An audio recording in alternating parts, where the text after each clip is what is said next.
Internet connections. All right, so this is the part 2 of week 4, day 4. It looks like everything I said in the beginning got on track, so we're gonna move forward. So I noticed with my 6th graders that they have a really difficult rhythm section on Thunder Lizard. And one of the ways I'm gonna solve that is through staccato singing. And getting them staccato a cappella really, really helps.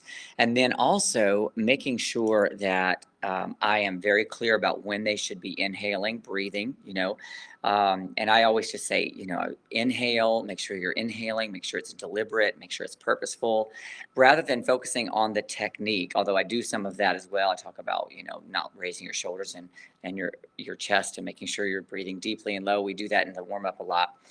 But when I'm actually doing the repertoire, I focus on deliberate inhalation right here.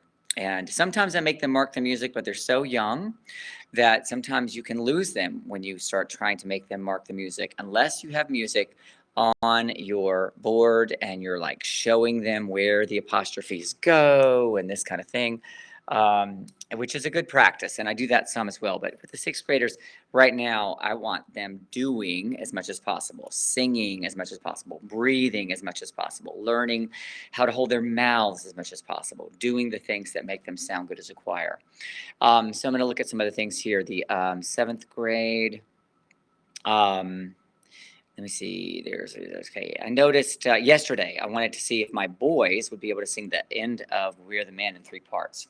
So in my vocal warm up, I did a 3-part ascending scale, do to do, and descending, and they were pretty good at it. And then I did a 3-part follow the hand. I split them into 3 parts and had one whole do, and then the other 2 did the follow the hand, to see if they could maintain their parts.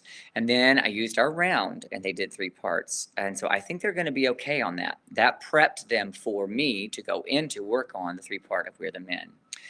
So those are some little things that I'm doing. I'm trying to think if there's anything else I want to.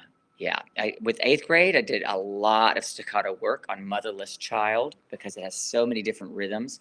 I did independent staccato work, and I just moved quickly from one to the next. I did, altos on words, altos on D, staccato, of course, altos on, T, whatever, then immediately to baritone, same process, then immediately to soprano, same process, so that it's just moving and moving constantly. And because when we stop and slow down too much, they talk, they get, it all falls apart.